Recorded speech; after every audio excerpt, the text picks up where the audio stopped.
CIDFF de l'Oise, bonjour. Vous êtes madame?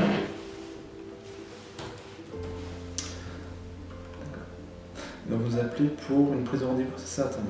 Alors vous êtes sur quel secteur? Vous habitez où? D'accord, secteur Crépy-en-Valois. Je regarde au niveau des disponibilités pour la permanence. Je m'appelle Alexandre Dezès, je suis juriste au CIDFF de l'Oise et je vais vous présenter le numéro unique d'accès au droit.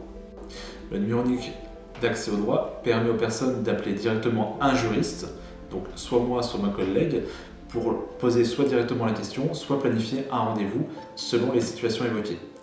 Les entretiens sont principalement téléphoniques, dès lors que c'est possible, mais certains rendez-vous plus compliqués nécessitent forcément des entretiens. C'est le cas notamment en droit des étrangers, en droit de la famille, et surtout lorsqu'il y a des violences.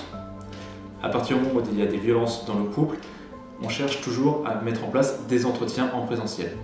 Enfin, sur le numéro unique d'accès au droit, nous avons plusieurs thèmes qui sont abordés. Ça peut être du droit du travail, du droit des étrangers, mais aussi du droit de la famille.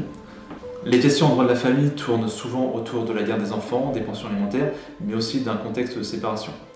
C'est à ce moment-là que les juristes du CIDFF peuvent déceler des contextes de violence et évoquer avec cette personne ces contextes de violence. À ce moment-là, on a plusieurs hypothèses. Soit la personne accepte de faire un entretien en présentiel afin de rencontrer un juriste ou une juriste qui pourra directement l'informer sur ses droits et l'aider et l'accompagner dans ses démarches. Soit la personne préfère rester en entretien téléphonique, principalement pour des raisons d'anonymat, et à ce moment-là, l'entretien téléphonique peut être fait soit directement avec la personne, soit planifié à une date qui lui correspond le mieux. Donc du coup, pour le divorce à l'amiable, le divorce par consentement mutuel, il faut trouver 2 avocats. Donc vous devez avoir un avocat et votre époux aussi. Le CIDFF de l'Oise est présent dans 21 points d'information juridique répartis sur l'ensemble du département de l'Oise.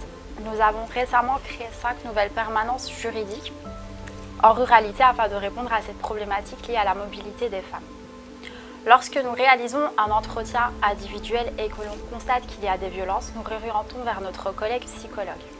Si on nécessite une orientation externe, nous disposons d'un réseau de partenaires très réactifs avec lesquels nous collaborons sur certains dossiers. Depuis son lancement le 8 mars 2022, le numéro unique d'accès au droit a reçu en moyenne une 50aine d'appels par jour.